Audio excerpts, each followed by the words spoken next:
Diary of a Wimpy Cow, the exciting story of a happy cow. Kids' adventure stories. Written by Jeff Child. Narrated by John H. Feskins. Introduction. Do you ever wonder what goes around in the head of a cow? What is she thinking, eating that grass all day? What would she do if she were to escape, if she would be kidnapped? This is Milky's diary, the story that she remembers. She participated in the contest, she won, she was taken, and she got rescued by her hero, the bull. But what happened after that is still a mystery to everyone who heard of the story. So listen to her account and find out what really happened. Chapter 1. A Cow's Life. Eat, sleep, stand in the field, milk, eat, sleep, stand in the field, milk. This was my life, the life of a cow. Pretty repetitive, isn't it? I mean, I was okay with it, but it became a little monotonous. Let me try to rephrase all that. Let me try to make this sound a bit more interesting. Ready? I would eat, then I would sleep, and then I would get up and stand in the field to eat again. Then I would be milked. After that, I would eat, fall asleep at night, and do the same thing the next morning. Does that sound better? I know, it still sounds boring, doesn't it? Okay, let me give it one more try before I introduce myself. Here we go. Last try. Once the beautiful morning sun showed its shiny face, a new day began.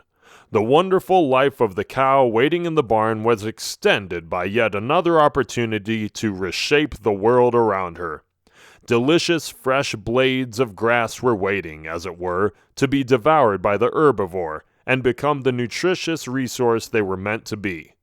The courageous cow stepped forward and faced the initial stages of the summer heat, pretending to not care about the tedious routine she was bound to be thrown at.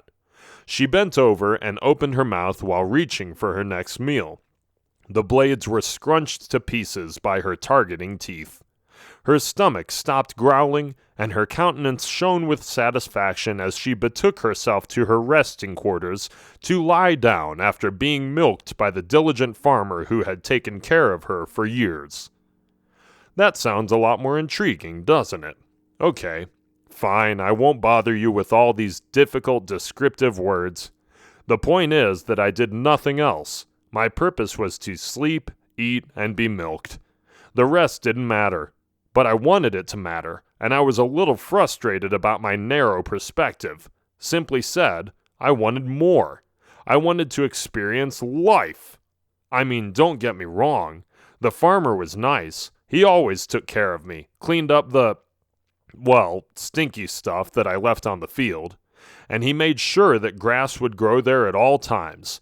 My life was definitely something to be jealous of. That is, if wild cows would get jealous, but I don't know if they do.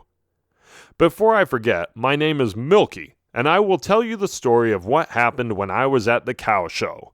That's right, I said the cow show. It became number one. Okay, I won't get ahead of myself, because a lot of people were confused what happened in the factory I was that night. But I know the truth, the real truth, not the false truth. Well, you get it, don't you? And the funny thing was that it was exactly what I dreamt about. Fine, almost exactly, but close enough. It was a dream that came true.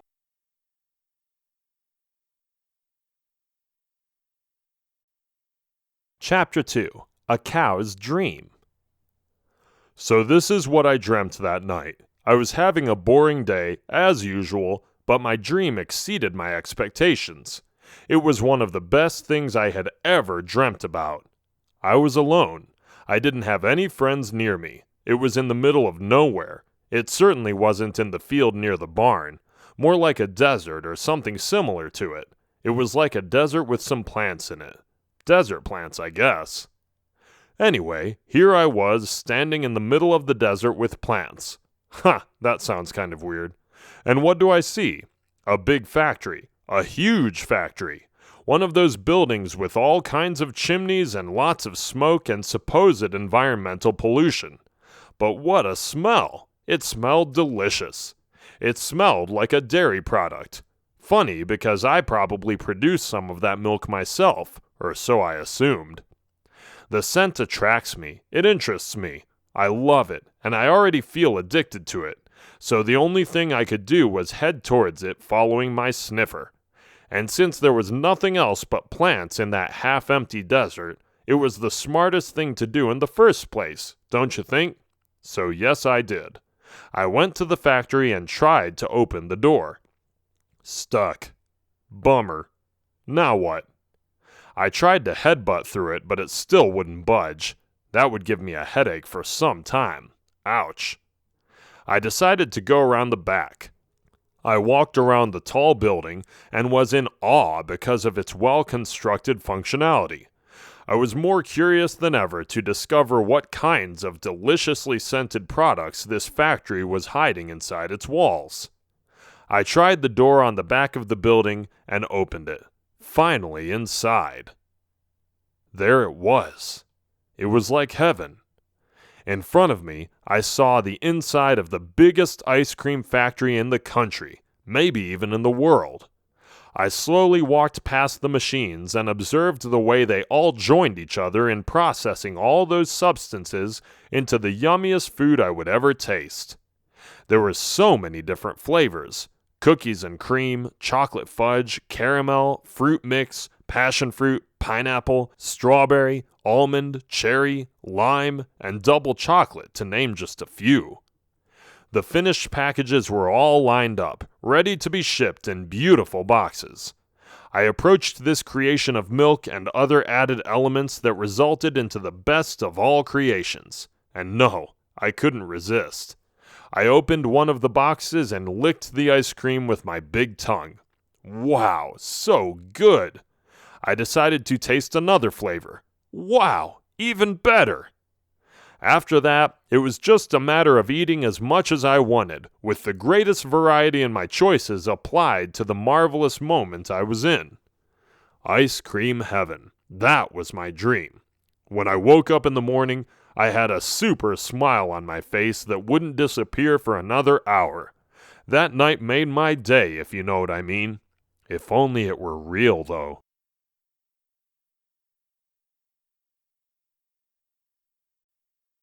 Chapter 3. The Grand Show. Perhaps it was the dream that made my milk so good and tasty that day in the first place, which made me end up in the factory in the end. So without giving away too much of the story, let me just think here for a moment. Yes, that's it. I think this is one of those things they call a self-fulfilling prophecy.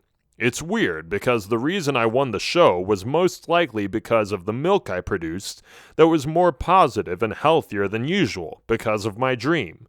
And because I won, I ended up in the very factory I had dreamt about. Yes, that must be it, although it seems strange to me. Anyway, back to what happened. Don't let my weird sequence of thought distract you from following the storyline closely.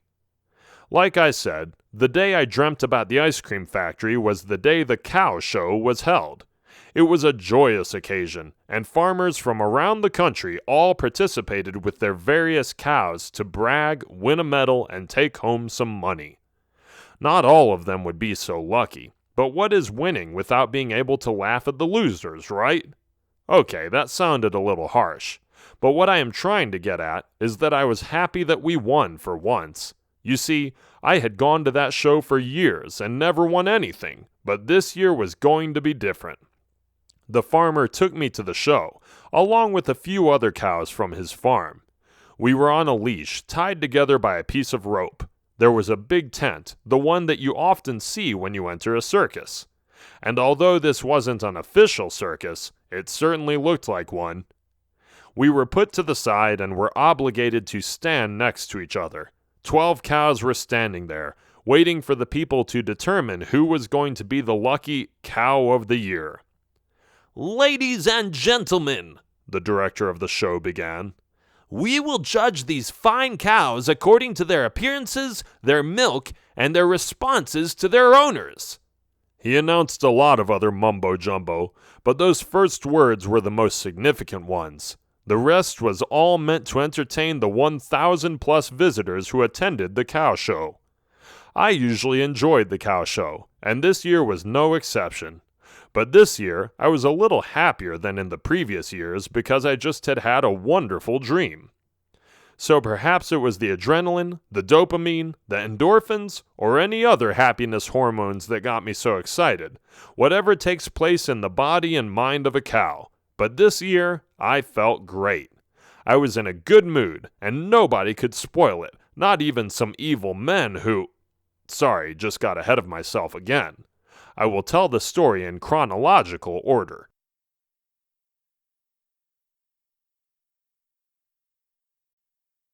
Chapter 4. Bull. I have to admit that there was something else that might have contributed to my enthusiasm. I met a guy, well, a cow guy, a bull. While I was waiting behind the stage, I saw him standing there with his strong muscles, the masculine torso of this toro, and the fierce, piercing look in his eyes. "Wow, did you work out or something?" I asked. "Greetings, my name is Boris," the bull said. "And yes, I have been working those muscles a little, thanks for noticing." "I am Milky," I said. "Pleased to meet you, Milky. So what brings you all the way here? I've never seen you before." "Oh, but I come here every year," I said. "I don't know why I never met you. Maybe because I was always put in the back and I never won the show." "That may be why," Boris said. "But trust me when I say this. With your looks, I think you should have won a long time ago." "Are you saying that I am getting older?" I asked, feeling a little insulted. The bull looked confused. "No, that's not what I meant," he said. "What I intended to say is that someone as beautiful as you deserves to win a prize." "Ah, that sounds more like it," I said, feeling relieved.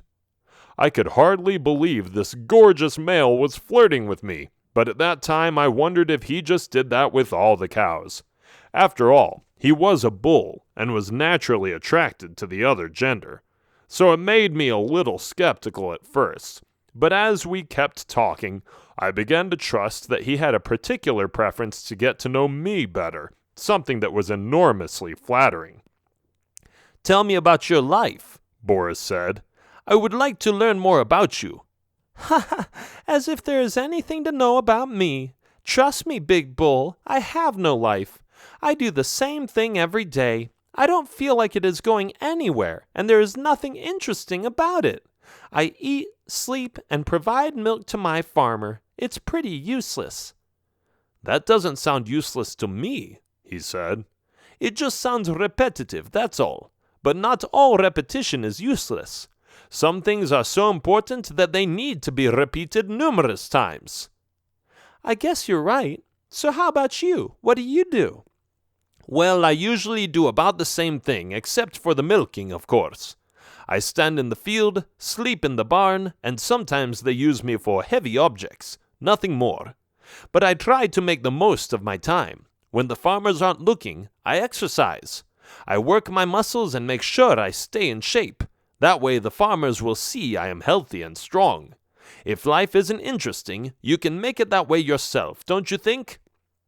So many wise words from such a strong bull. I corrected myself for thinking that he was shallow or lazy. He was one of the best bulls I had ever met. Fine, I admit, he was the only bull I had ever met. Too bad I couldn't come closer and feel his muscles. The fence kept us separate.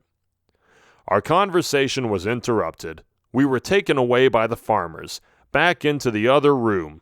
They were calling us inside in front of the big crowd.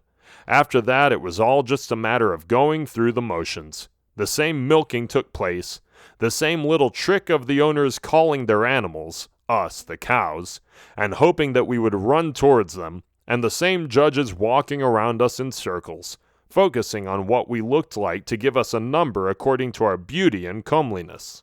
The end of the contest was over. They were going to announce the winner. I was a little nervous, since I had already noticed the constructive reactions of the judges when they tasted my milk. They had made positive comments about the way I looked, and I had reached my owner faster than the other slowpokes. And the winner is... There it was. He was going to say it. Was it going to be me this time? Boris certainly believed I deserved it. I listened. I watched his mouth when he uttered the words. Milky! Wow, I won! For the first time in my, career as a cow, I won the contest, the show, the whatever. I was so excited that I started jumping up and down a little, kind of like a little dance, despite the fact that there was no beat. But I didn't need real music. The ear-splitting noise of the crowd going wild was enough to energize me. I stepped forward and closed my eyes. It was one of the greatest moments of my life. The usher led me to the center of the big tent and placed a gold medal around my neck. Everybody clapped. People whistled. I felt honored and respected. I was the cow of the year.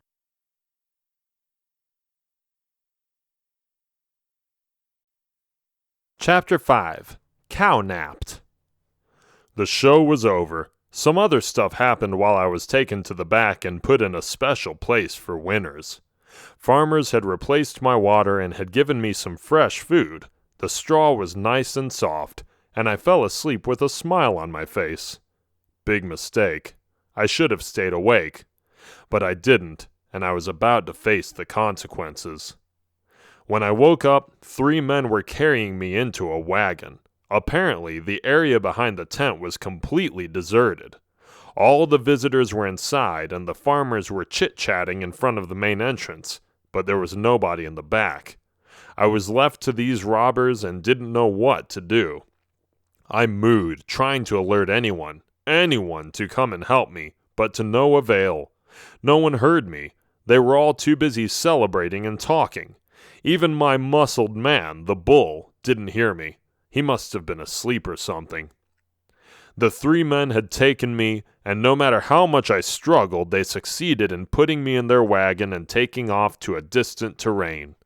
When we arrived there, and of course they didn't blindfold me, a cow, they quickly unloaded me and put me behind a fence in one of their barns. The criminals were talking. I eavesdropped and could hear everything they were saying.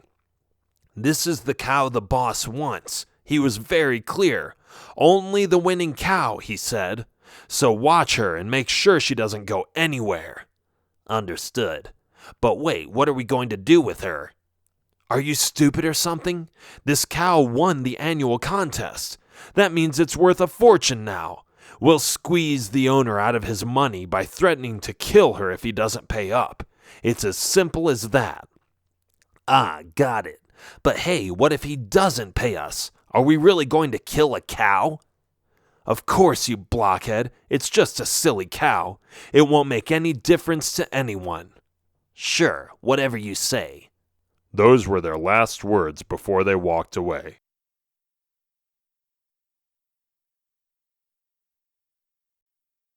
Chapter 6. Saving the Cow. This is the account I got from the strong bull that was flirting with me. He told me later, and I included it in my diary. I woke up with a jolt. It was as if someone was telling me to take action. The words, "kill a cow," were ringing in my head. It felt like I heard someone say it, even though there was nobody near me. By the way, the other words ringing in my head, probably from a somewhat humorous nightmare, were, "you blockhead." Where that was coming from, I didn't know. I couldn't resist the urge to break free. I had to do something. Besides, where did Milky go? Was she all right? I thought she won the contest, didn't she? So where did she end up then? It made no sense. I felt it. I had to do it, so I did. Crack! I bulldozed it against the fence that was holding me hostage. I bashed my bullhorns against the wood so that it would break. One more try, and again, crack! I was free. Now where was Milky, the cow of my dreams? I had to find her. There was no way I would ever find a more beautiful cow than her. She was friendly and sweet and hot and, well, practically perfect. You get the point.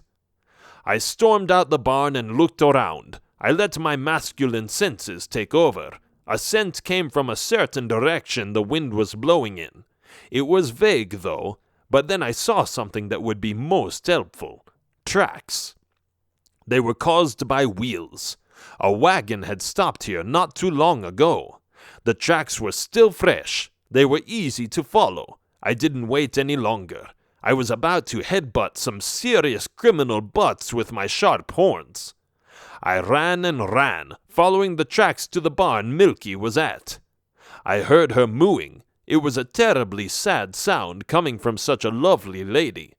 But not for long. I was going to free her no matter what. Nobody should kidnap an innocent cow like that.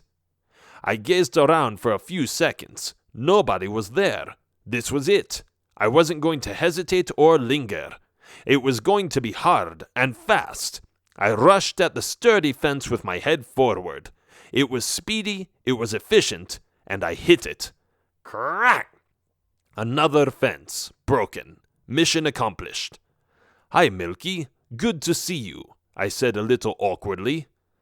Boris, you came for me, she exclaimed. I felt proud and I lifted up my head.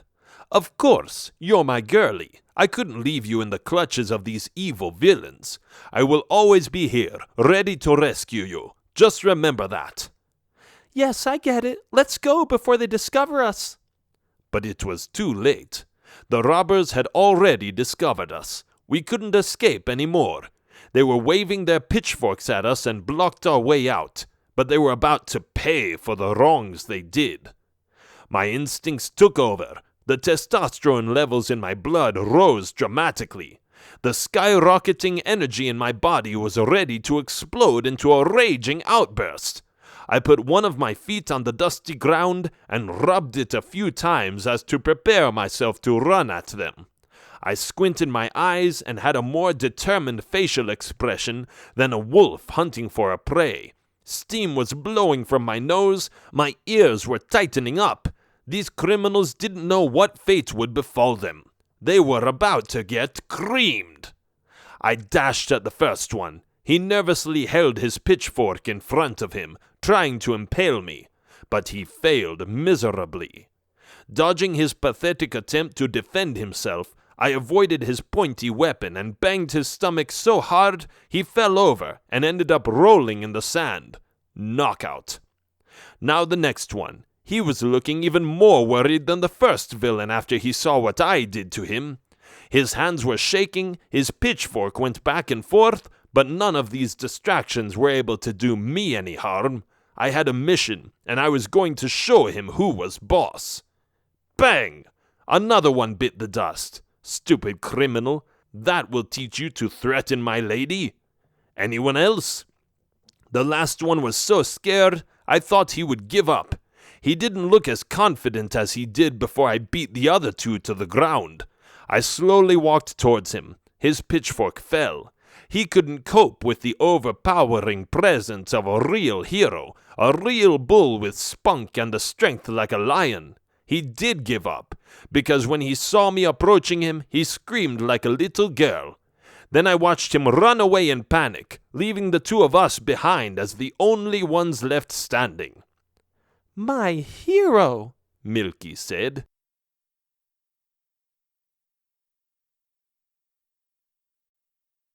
Chapter 7. Zombie Invasion. Back to my writing. Yes, this is Milky again. Glad to see you back. Anyway, isn't Boris amazing? He came especially for me. He rescued me from those men. But the day was not over yet. I will tell you of the havoc and chaos in the moments following the kidnapping, because the danger wasn't over. In this world, there are certain creatures to be feared and avoided. You don't want to see them, and you definitely don't want to get close to them. You see, the kidnapping was bad enough, although it resulted into being together with the handsome bull I had met earlier. But even after all of that was over, we weren't left alone by the local problems the population in this region was typically facing. I had heard of zombies earlier, but never seen one in real. Well, here was my chance, because this day was getting even crazier. They appeared within minutes, probably at least 50 or so. They came from the woods. I saw them and told Boris, "Oh, the villagers found out about our location." "Those aren't just villagers," he responded.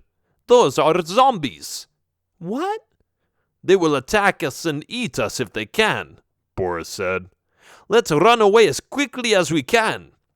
And so we did. The hordes of zombies were running after us, but we already reached the back of the barn and ran through the woods, trying to preserve our lives. "Wah!" we heard the zombies moan behind us.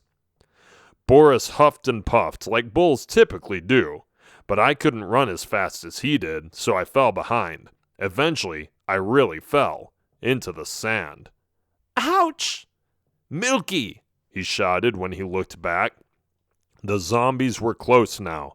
They were about to jump on me and start nibbling my skin. I was incredibly scared. They were within only a few feet distance now. One of them already leaped into the air, ready to land on me. I closed my eyes, but I didn't feel him land. What was happening? I opened my eyes and saw my rescuing hero headbutt away several zombies. They were all over Boris, and although he got wounded in the process, he kept hitting and kicking the zombies. "Go!" he yelled. "I'll be there soon. Don't worry about me, just find a place to hide." I got back on my feet and ran away. I felt terribly guilty leaving him behind like this, so I couldn't resist looking back a few times. However, since he basically said he could handle it, I wasn't going to question his judgment. And then I saw it. There it was, the building from my dream.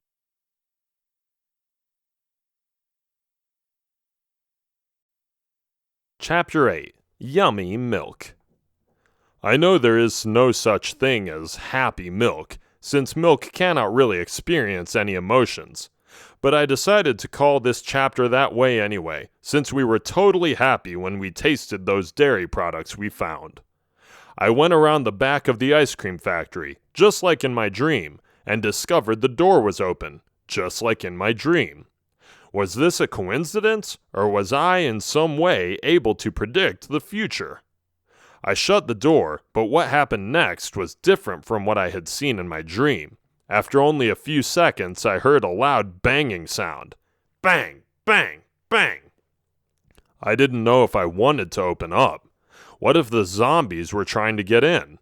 I hesitated, and then I asked, "Who is it?" "It's me, Boris," the voice said. It sounded like him. I trusted it, so I opened the door, and there he was. "Quickly," he urged me. "Close the door and lock it. They are right behind me." I did as he said, and we looked around. This was it, the beautiful ice cream factory I had seen in my dreams. But we didn't feel safe yet. The danger hadn't left. So we waited in anticipation. If any zombie would enter the factory, we would fight for our lives or run away. We waited and waited. After some time, the noises from the zombies were gone. We later learned after a day or two, when the farmers would find us in the factory, that they had killed the zombies with their pitchforks and shovels, and that the plague had been eradicated from the area. But for now, we were in heaven, and nobody knew we were in here, so we made the best of it. We looked at each other and started laughing when we saw the flavors in all the containers. We opened them, ate cookie-flavored ice cream, brownie-flavored ice cream, and all the fruits you can imagine that were mixed together in there. "Do you think some of these ice cream containers have some of your milk, Milky?" Boris asked. "I most certainly do. Some of the best milk in the country, isn't it?" "Yes, I love it." "Let's stop talking and eat more," I suggested. "Good idea." The end.